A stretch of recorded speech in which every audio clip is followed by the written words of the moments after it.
Napakagandang balita na may $1 billion na investment na pumapasok sa Pilipinas.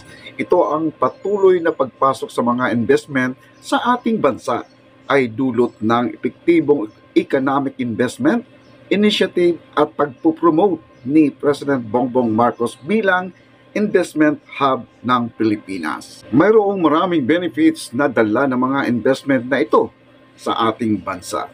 Una, nagdudulot ito ng paglikha ng trabaho para sa ating mga kababayan. Kapag may mga bagong negosyo o kumpanya na magtatayo dito, nagkakaroon ng mas maraming oportunidad para sa ating upang magkaroon ng trabaho at kumita ng kabuhayan. Okay, pangalawa, ang investment na ito ay nagpapalakas sa ating ekonomiya kapag dumarami ang mga negosyo at kumpanya na nag-i-invest dito.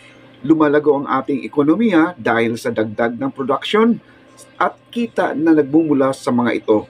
Ito rin ay may nagre-resulta sa pagtaas ng GDP ng ating bansa at nagbibigay ng mas maraming pondo para sa mga serbisyong pampubliko tulad ng edukasyon, kalusugan at infrastruktura. Pangatlo, ang mga investment na ito ay nagpapalakas sa ating industriya at sektor.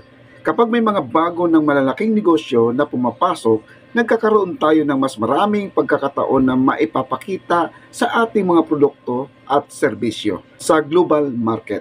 Ito ay nagpapalawak ng ating export industry at nagbibigay ng oportunidad sa ating mga lokal at negosyanteng makipagkompetensya sa ibang mga bansa. Sa kabuuan, ang mga investment na ito ay nagdudulot ng positibong epekto sa ating bansa. Nagdudulot ito ng trabaho, nagpapalakas sa ekonomiya at nagpapalawak ng ating industriya. Ito ay isang magandang balita para sa ating lahat. Maliban sa mga nabanggit ko na sektor tulad ng trabaho, ekonomiya at industriya, may mga ibang pang mga sektor ng ating bansa na maaaring makikinabang sa mga investment na ito. Narito ang mga ilan sa mga nababanggit.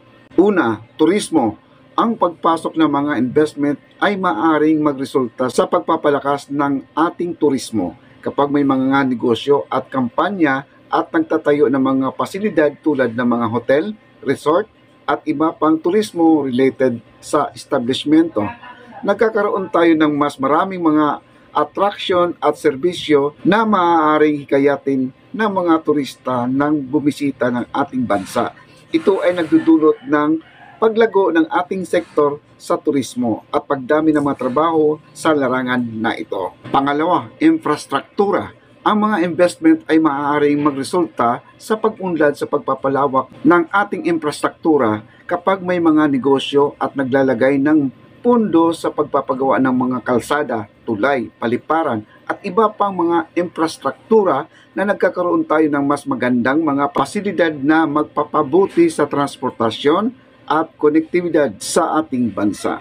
Ito ay magdudulot ng mas mabilis at pag-unlad at paglago ng mga lugar na napagkakakitaan ng mga investment. Pangatlo, edukasyon.